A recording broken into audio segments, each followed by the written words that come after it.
దేవుని ఆశ్చర్య కార్యములు చూడరండి. కీర్తనలు 66:5. నిన్ను స్వస్థపరచు యెహోవాను నేనే. నిర్గమా 15:26. దేవుడు ఎం దేవదాసు అయ్యగారికి బయలుపరిచిన బైబిల్ మిషన్ స్వస్థతశాల కార్యక్రమం ప్రతి శుక్రవారం ఉదయం 8 గంటల నుండి సాయంత్రం 3 గంటల వరకు గణపవరం గ్రామంలో డిగ్రీ కాలేజ్ ఎదుట ఉన్న బైబిల్ మిషన్ మందిరంలో స్వస్థత ప్రార్థనలు చేయబడుచున్నవి.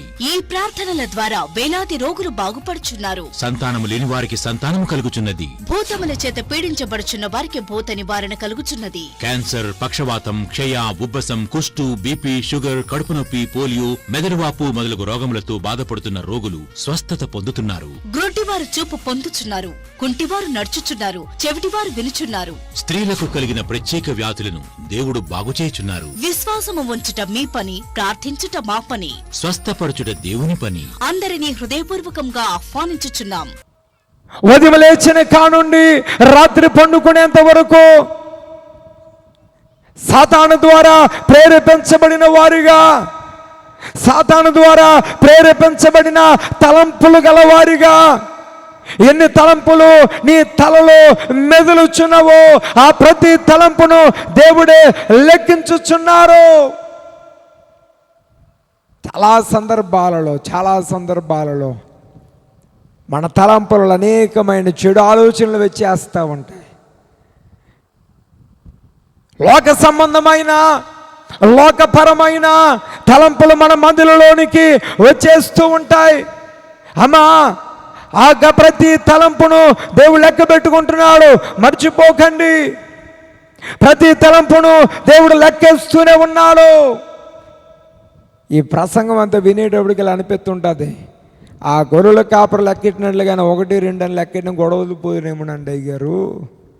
మరీ దేవుడు ఇంతలా లెక్కెట్టేస్తారనుకోలేదు మమ్మల్ని. తల వెంట్రుకలు లెక్కించుట అనగా తలంపులు. అలాగున్న బైబిల్ గ్రంథములో ఎవరెవరి తలంపులు లెక్కించబడ్డాయో చూస్తే రాత్రి సరిపోదు. రాత్రి దేవుని వాక్యాన్ని వింటున్న వారులారా, బైబిల్ గ్రంథములోని ఆదికాండం మొదలుకొని ప్రకటన గ్రంథము వరకు ఎందరో బయటికి మాట్లాడకపోయినా కేవలము వారి మనస్సులలోని, వారి తలంపులలోని అనుకున్న ఆ తలంపులను పసిగట్టిన దేవుడాయన, దేవుని స్తోత్ర. ఇంకా కాసేపు ఇలాగే ప్రసంగం చెబుతా అబ్బే మనం లెగిసి వెళ్ళిపోదాం అనుకున్నారు, కానీ లెగిసల్లే తలంపు వచ్చేసింది. ఆ తలంపు దేవుడు ఏం చేసుకున్నారు అంటే చాలా విషయాల్లోనండి మీరు గమనించారు, మీరు అబ్జర్వ్ చేశారో లేదో కానీ, మీరు ఎక్స్పీరియన్స్ చేశారో లేదో కానీ, చాలా చెడు తలంపుల వరకే ఉంటుంది. అవేం మనం చెయ్యం, కానీ తలుస్తాం. అది కోపం వచ్చినప్పుడు ఆ పరిస్థితిని బట్టు, ఆ స్థితిని బట్టు, ఆ సందర్భాన్ని బట్టు కొన్ని తలంపులు తలిచేస్తాం. అవేమి చెయ్యం మనం, చేయలేదు కదా, నేనే పాపం చేయలేదు మనం అనుకుంటున్నాం. నేను తలంపు తలిచానే కానీ ఆ పని నేను చేయలేదు కదా. దొంగతనం చేయాలని తలంపు వచ్చింది, కానీ నేను చేయలేదు కదా. ఒకరిని అవమానించాలని తలంపు వచ్చింది, కానీ అవమానించలేదు కదా. అనేక సందర్భాలలో ఎన్నో తలంపులు మాత్రమే తలంపులకు మాత్రమే పరిమితం అయిపోయినాయి కదా. వాటిని నేను క్రియలోపంలోనికి తీసుకురాలేదు కదా అనుకోవచ్చు. కానీ మన ప్రభు ప్రతి తలంపును ఏం చేస్తున్నారు, లెక్కెడుతున్నారు. ఆయన అబ్రహాముకు మళ్ళీ వచ్చి ఏటకు నీకొక పక్కన నవ్విందండి. ఎవరు? దేవుని వాక్యాన్ని వింటున్న వారలారా, యేసు ప్రభు వారి శిష్యులు ఇస్కరియోతు యోధ, నువ్వు చేయవచ్చినది, నీ తలంపులు నాకు తెలుసయ్యా, నీ ఉద్దేశాలు నాకు తెలుసు నాయన. కనుక దేవుని వాక్యాన్ని వింటున్న వారలారా, ఈ రాత్రికాల సమయము నుండే, ఈ వర్తమానము నుండే తలంపులలోని పాపములో తలంపులలోని, ఊహలలోని పాపములు రానివ్వకుండా, వాటిని మన జోలికి రానివ్వకుండా తేకుండగా. ఎందుకు? తల వెంట్రుకలు లెక్కించుట, మీ ప్రతి తల వెంట్రుక లెక్కించబడింది అంటే దానికి అర్థము మీ తలంపులు ఏం చేయబడుచున్నాయి? లెక్కించబడుతున్నాయి. దేవుడు స్తోత్ర. మళ్ళీ వీటి నుంచి ఇంకా డీప్కి వెళ్ళిపోవచ్చు, కానీ సమయం సరిపోదు. కానీ ఒకటి మాత్రం అందరూ జ్ఞాపకం ఉంచుకోవాలి, మీ తల వెంట్రుకలు లెక్కించబడి ఉన్నవి అంటే దానికి అర్థము మీ తలంపులు ఉదయం లేచిన కానించి రాత్రి పండుకునేంత వరకు ప్రతి తలంపు దేవుని దగ్గర లెక్కే. ప్రతి తలంపు దేవుని దగ్గర లెక్కే. దేవుని స్తోత్ర. ఇక ముందుకు వచ్చినట్లయితే యోబు గ్రంథము 14వ అధ్యాయము 16వ వచనం చదవండి. యోబు గ్రంథము 14:16. అయితే ఇప్పుడు నీవు నా అడుగు జాడలను లెక్క పెట్టుచున్నావు. దేవుని స్తోత్ర. అమ్మా, దేవుని వాక్యాన్ని వింటున్న వారులారా, వాక్యములో వ్రాయబడిన మాట, అయితే ఇప్పుడు నీవు నా అడుగు జాడలను ఏం చేస్తున్నావు? అడుగు జాడలో ఉదయము లేచిన కానుండి రాత్రి పండుకునేంత వరకు మీరు వేస్తున్న అడుగులు ఎప్పుడైనా లెక్కెట్టుకున్నారండి? ఇంటి దగ్గర నుంచి చర్చికి వచ్చినప్పుడు ఎన్ని అడుగులు వేస్తున్నామో, ఎన్ని అడుగులు చర్చికి వచ్చామో ఎప్పుడైనా లెక్కెట్టుకున్నారా? వేసేస్తాం అంతే, నడుచుకుంటూ వెళ్ళిపోతాం అంతే. ఎప్పుడు ఎన్ని అడుగులు వేస్తున్నాం లెక్కెట్టే పని పెట్టుకోం. కానీ వాక్యం చెప్తుంది, ఇప్పుడు నీవు నా అడుగు చాడలను లెక్కించుచున్నావు, లెక్క పెడుతున్నా. యేసుప్రభు వారి యొక్క లెక్క ప్రతి మానవుని పట్ల, యేసుప్రభు వారి యొక్క లెక్క ప్రతి విశ్వాసి పట్ల. తల వెంట్రుకలంటే తలంపులు అనుకున్నా, రెండవది అడుగు జాడలు. దేవుని స్తోత్ర. అడుగు జాడలు అనగా మన ప్రవర్తన ఏమిటండి? ఇప్పుడు నీవు నా అడుగు జాడలు లెక్కించుచున్నావు. వాక్యాన్ని వింటున్నా దేవుని భక్తులారా, ఈరోజు ఉదయం లేచిన కానుండి నీ అడుగు జాడలు ఎటు వెళుతున్నా? ఉదయం లేచిన కానుండి నీ అడుగు జాడలు ఎటు పడుతూ ఉన్నా?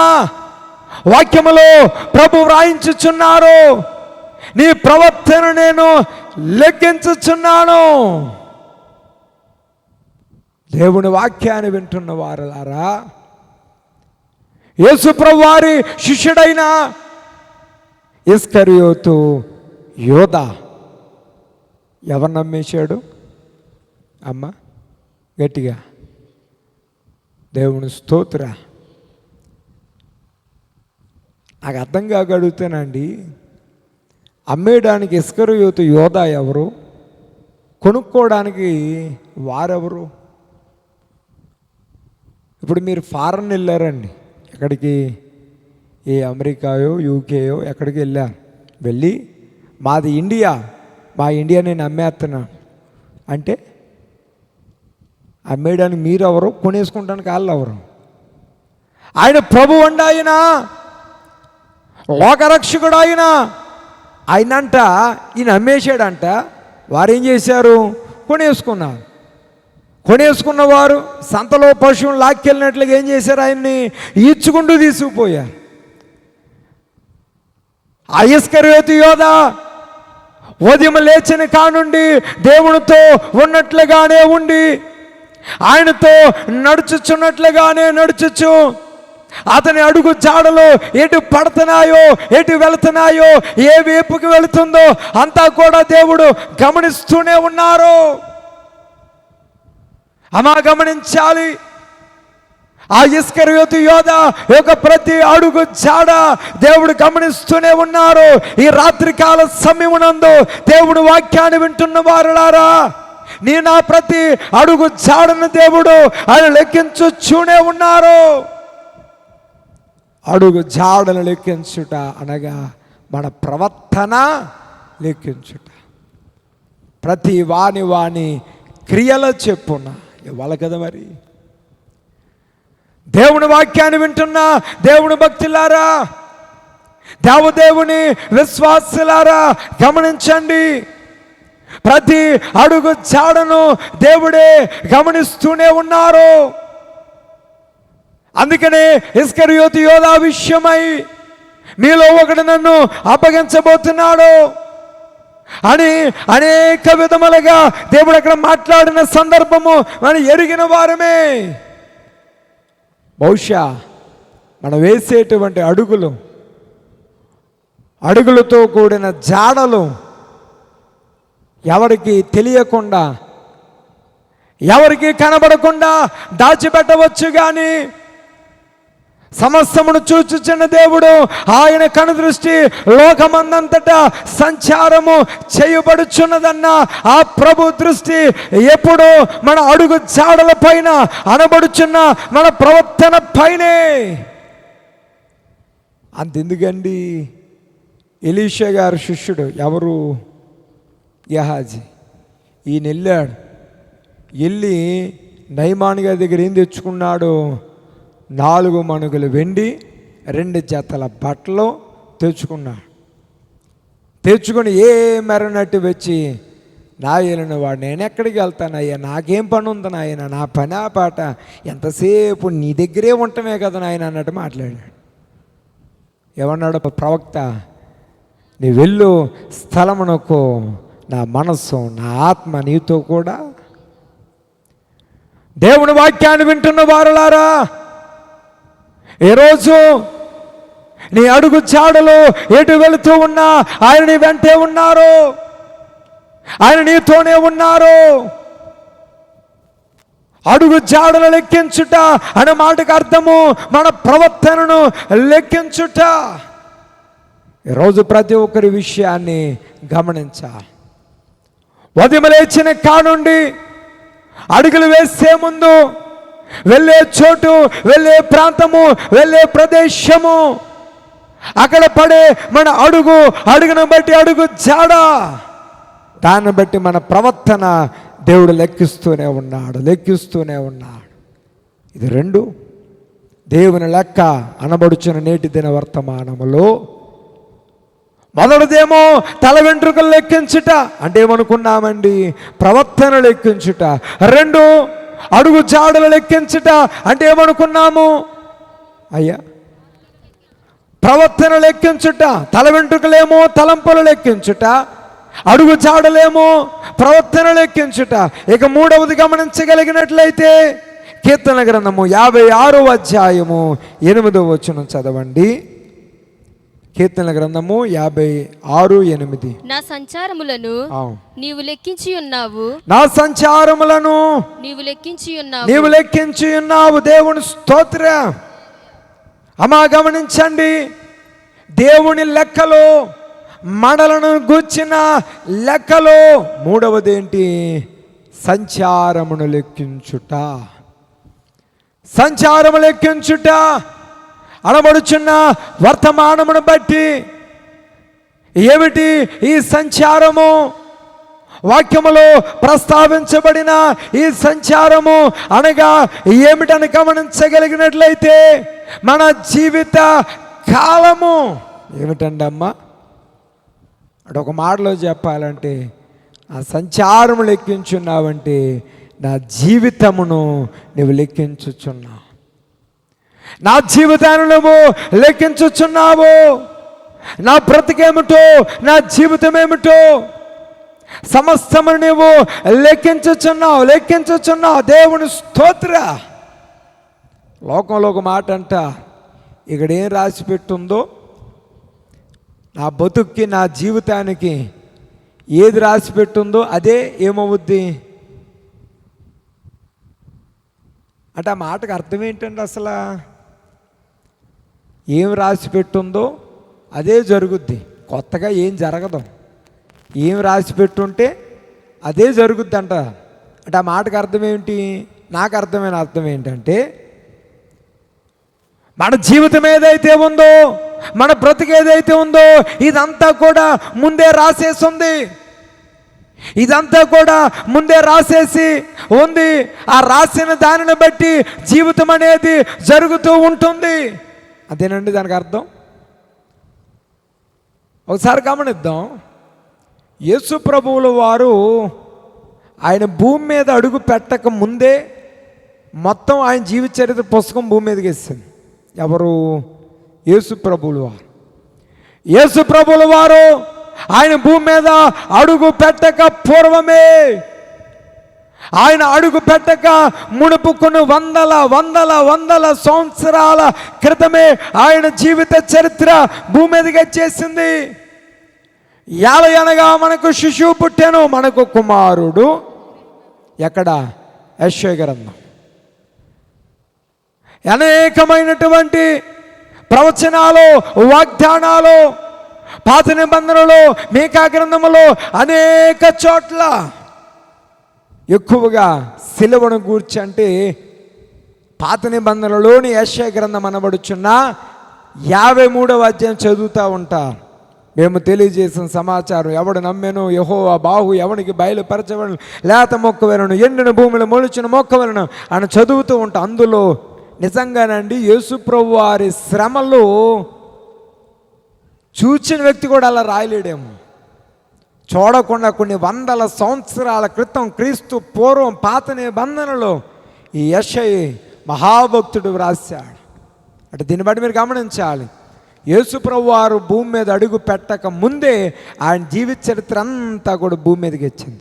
అది ఒక మనిషి చరిత్ర రావాలంటే, ఒక పుస్తకం, మనిషి జీవిత చరిత్ర ఒక పుస్తకం తయారవ్వాలంటే ముందు ఆ వ్యక్తి పుట్టాలి, బతకాలి, జీవించాలి, చనిపోవాలి. ఆ తర్వాత అతని జీవిత చరిత్ర ఏమెక్కుద్ది? ఒక పుస్తకం ఎక్కుతుంది. కానీ యేసు ప్రభు వారు ఆయన పుట్టక మునిపే మన చేతుల్లోకి ఏమిచ్చేసింది? ఆయన జీవిత చరిత్ర ఇచ్చేసింది. దేవుని వాక్యాన్ని వింటున్న వారులారా, సరే లోకములు అందరూ అనుకున్నట్లుగానే ఇక్కడ ఏది రాస్తుంటే అదే జరుగుద్ది అనే కాన్సెప్టే కాసేపు నిజమని అనుకుందాం. అంటే మనము పుట్టక ముందే మన పుట్టుకేంటి, మన బతుకేంటి, మన జీవితం ఏంటి, మన కష్టాలేంటి, బాధలేంటి, సంతోషం ఏంటి, అన్నీ కూడా ముందే రాసెట్టేసి ఉన్నాయి. కనుక అది ఎలా రాసుంటే మన జీవితాలు జరిగిపోతూ వెళ్ళిపోతుంది అంతే, అలాగే అనుకుందాం. ఒకవేళ అదే నిజమైతే చర్చికి రావడం దేనికండి? ఇంకా మందిరం రావడం దేనికి? కన్నీళ్ళు విడిచి ప్రార్థన చేయడం దేనికి? కష్టపడడం దేనికి? ఉపవాసాలు ఉండటం దేనికి? మనల్ని మనం కష్టపెట్టుకుంటాం దేనికి? జరిగేది రాసేది ఏదైతే ఉందో అది అలా జరిగిపోతుంది కదా. ఇంకెందుకు మనకి తెప్పలు, ఈ బాధలన్నీ? జరిగేది ముందే రాసెట్టేస్తున్నప్పుడు ఇక మనం చర్చికి మనం సాధించేదేముంది?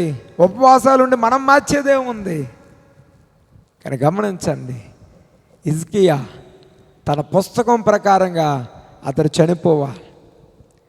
తన పుస్తకం ప్రకారంగా అయితే, తన వ్రాత ప్రకారంగా అయితే అతడు చనిపోవాలి.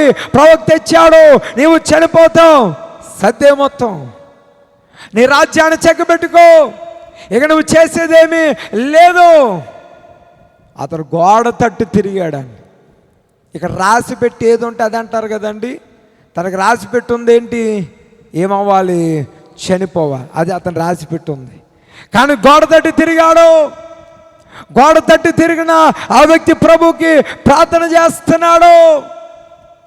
దేవా తండ్రి, నేనే ఎలా బ్రతికాను, ఎలా జీవించాను, ఎలా నడిచాను ఒక్కసారి జ్ఞాపకం చేసుకో నాయనా.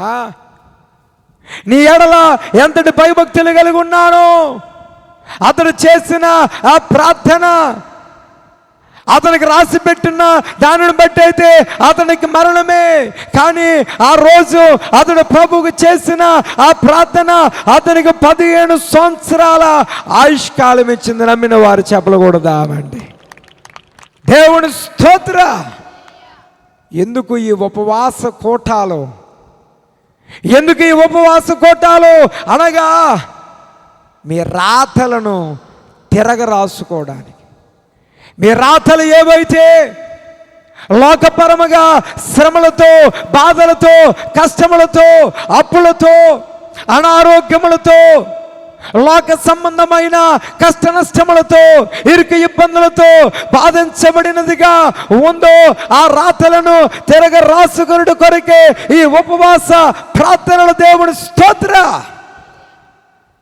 దేవుని వాక్యాన్ని వింటున్న వారులారా, నా సంచారము నీవు లెక్కించుచున్నావు అనగా నా జీవితం నువ్వు లెక్కిస్తున్నావయ్యా. దేవుని వాక్యాన్ని వింటున్న వారులారా, ఏది రాసి పెట్టుంటే అదే జరుగుద్దంటే నమ్మకండి. ఇంకా నా దేవుడు నాకున్నాడు, రాతలను తిరగ రాస్తాడు నా ప్రభు. నా దేవుడు నా అప్పుల జీవితం ఏదైతే ఉందో దేవుడు నన్ను ఈ స్థితి నుండి లేవనెత్తుతాడు. ఏ అనారోగ్యంతో అయితే బాధపడుతున్నానో దేవుడు నన్ను లేవనెత్తుతాడు. ఏ శ్రమలతో, ఏ ఆర్థిక ఇబ్బందులతో బిడ్డలను పోషించలేక, ఇల్లును నడిపించలేక బాధపడుతున్నాను, అలాంటి నా బ్రతుకు, అలాంటి నా జీవితము మార్చుతాడు ఆయన. ఎందుకు? సంచారం లెక్కించే దేవుడు ఆయన.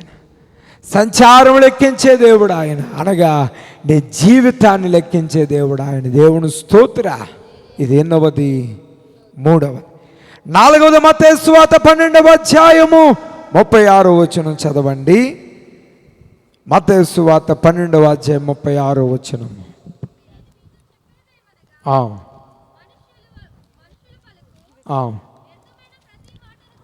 మనుషులు పలుకు ప్రతి వ్యర్థమైన మాటను గూర్చి విమర్శ దినమున లెక్క.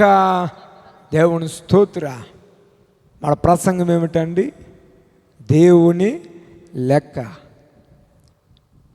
ఒక మానవుని పట్ల, ఒక మనిషి పట్ల, ఒక వ్యక్తి, ఒక విశ్వాస పట్ల దేవునికి కలిగిన ఒక లెక్క. లోకంలో అంటారు ప్రతిదానికి ఒక లెక్క ఉండాలి అంటుంటారు. దేవునికి ఉన్నంత లెక్క నీ పట్ల బహుశా ఇంకెవరికి ఉండదేమో.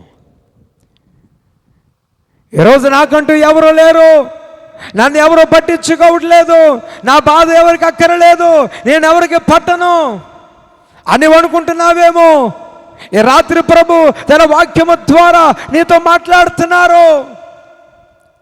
నీ పట్ల ఆయనకున్నటువంటి లెక్క ఇంకెవరికి లేదు.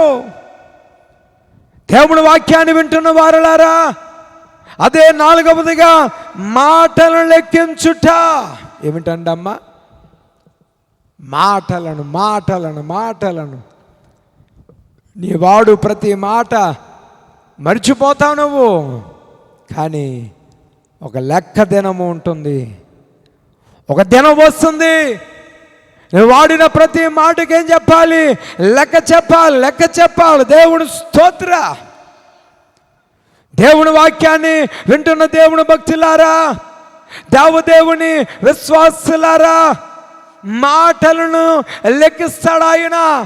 నీ ఉదయం లేచిన కానుండి, నిద్ర లేచిన కానుండి, నీవు నీ నోటి నుండి మాట్లాడే మొదటి మాట మొదలుకొని నీవే రాత్రి పండుకునే ముందు మాట్లాడే ఆఖరి మాట వరకు ప్రతి మాటను దేవుడు లెక్కిస్తారు. ఎప్పుడైనా ఉదయం లేచిన కానించి రాత్రి పండుకునేంతవరకు ఎన్ని మాటలు లెక్కించారండి అమ్మా? దేవుని స్తోత్ర. దేవుని వాక్యాన్ని వింటున్న వారులారా, దేవుని బిడలగా ఉన్న దేవుని భక్తులారా, మనం మాట్లాడే అది మంచి మాట అయినా చెడ్డ మాట అయినా ఎవరు లెక్కిస్తారు? దేవుని దగ్గర మన ప్రతి మాట లెక్క ఆయన దగ్గర ఉంటుంది. దేవుని దగ్గర మన ప్రతి మాట లెక్క ఆయన దగ్గర ఎప్పుడు రికార్డెడ్గానే ఉంటుంది. తీర్పు దినమందు ఏం చెప్పాలి? లెక్క చెప్పాలి. మాటను లెక్కించుట అంటే ప్రతి మాటను లెక్కించుట. ఏమిటండి అమ్మా? అంటే గమనించాలి. తల వెంట్రుకు లెక్కించుట అంటే తలంపులు అనుకున్నాం, అడుగు జాడలంటే ప్రవర్తన అనుకున్నాం, సంచారం అంటే జీవితం అనుకున్నాం, మాటలంటే ప్రతి మాట. ఎందుకు ఈ 4వదైన మాటను లెక్కించడం అనే దానికి ప్రతి మాట అంటున్నామంటే, మనిషి తనకు కావలసిన మాత్రమే ఏం చేస్తాడు? గుర్తుపెట్టుకుంటాడు. కావలసిన మాత్రమే గుర్తుపెట్టుకుంటాడు. కానీ దేవుడు ప్రతిదీ ఏం చేస్తాడు? బహుశా నువ్వు మాట్లాడే మంచి మాటలు మాత్రమే నువ్వు గుర్తుపెట్టుకుని ఉండవచ్చు, కానీ దేవుడు ప్రతి మాటను కూడా ఏం చేస్తారు? గుర్తుపెట్టుకునే ఉంటారు. దేవుని స్తోత్ర. కారణభూతుడైన దేవా నీకు వందనాలు. తండ్రి నీకు స్తోత్రములు.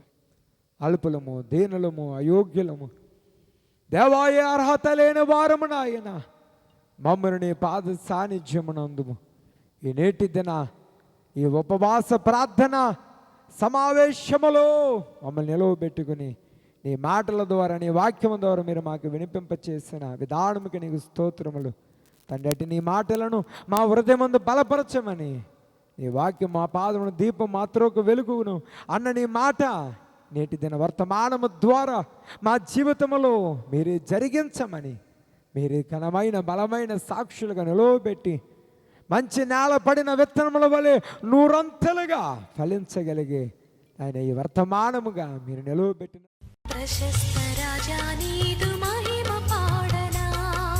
దేవుని ఆశ్చర్య కార్యములు చూడరండి. కీర్తనలు 66:5. నిన్ను స్వస్థపరచు యెహోవాను నేనే.